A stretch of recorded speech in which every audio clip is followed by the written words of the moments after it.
ವರಿಷ್ಠರು ನಿನ್ನೆ ಸಿಎಂ ಹಾಗೆ ಡಿಸಿಎಂ ಅವರನ್ನ ಕರೆಸಿ ಮಾತನಾಡಿದ್ದಾರೆ. ದೆಹಲಿಯಲ್ಲಿ ಗೃಹ ಸಚಿವ ಡಾಕ್ಟರ್ ಜಿ ಪರಮೇಶ್ವರ್ ಅವರು ಹೇಳಿಕೆಯನ್ನ ಕೊಟ್ಟಿರೋದು.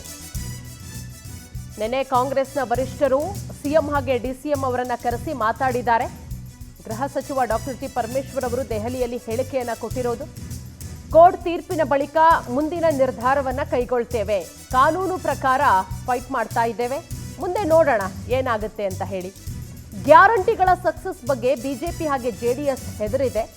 ಜೊತೆಗೆ ಸರ್ಕಾರ ಅಸ್ಥಿರಗೊಳಿಸುವ ಬಗ್ಗೆ ಪ್ರಯತ್ನಗಳಾಗ್ತಾ ಇದೆ.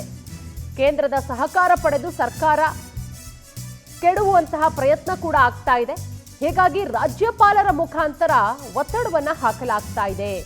ದೆಹಲಿಯಲ್ಲಿ ಗೃಹ ಸಚಿವ ಡಾಕ್ಟರ್ ಜಿ ಪರಮೇಶ್ವರ್ ವಾಗ್ದಾಳಿಯನ್ನ ನಡೆಸಿದ್ದಾರೆ. ಮುಖ್ಯಮಂತ್ರಿಗಳು ಮತ್ತು ಪ್ರದೇಶ ಕಾಂಗ್ರೆಸ್ ಸಮಿತಿ ಅಧ್ಯಕ್ಷರು ಮತ್ತು ಉಪಮುಖ್ಯಮಂತ್ರಿಗಳು ಅವರನ್ನು ನಮ್ಮ ಹೈಕಮಾಂಡ್ನವರು ಅಧ್ಯಕ್ಷರು ರಾಹುಲ್ ಗಾಂಧಿಯವರು ಎಲ್ಲ ಕರೆಸಿ ಮಾತನಾಡಿದ್ದಾರೆ.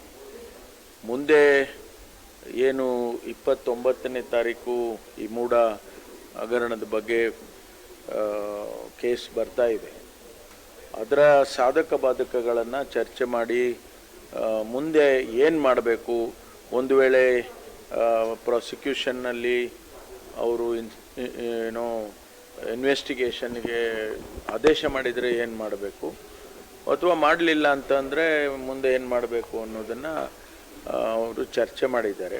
Most of it's all political. ಕಾನೂನು ಪ್ರಕಾರ ನಾವು ಫೈಟ್ ಮಾಡೋದನ್ನ ಮಾಡ್ತಾನೇ ಇದ್ದೇವೆ.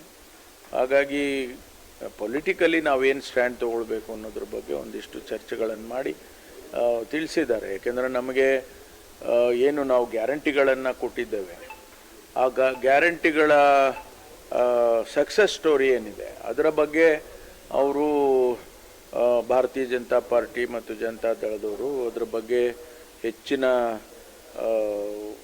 ಅನುಕೂಲ ಕಾಂಗ್ರೆಸ್ ಪಕ್ಷಕ್ಕಾಗುತ್ತೆ ಅನ್ನೋದ್ರ ಬಗ್ಗೆ ಅದನ್ನೇನಾದರೂ ಮಾಡಿ ಡಿಸ್ಟೆಬಿಲೈಸ್ ಮಾಡಬೇಕು, ಸರ್ಕಾರವನ್ನೇ ಡಿಸ್ಟೆಬಿಲೈಸ್ ಮಾಡಬೇಕು ಅನ್ನುವಂಥದ್ರಲ್ಲಿ ಇದನ್ನೆಲ್ಲ ಮಾಡ್ತಿದ್ದಾರೆ ಅಂಥೇಳಿ ಚರ್ಚೆ ಆಗಿದೆ. ಮುಂದೆ 29th ಏನಾಗ್ತದೆ ಅದನ್ನು ನೋಡಿಕೊಂಡು ಮುಂದಿನ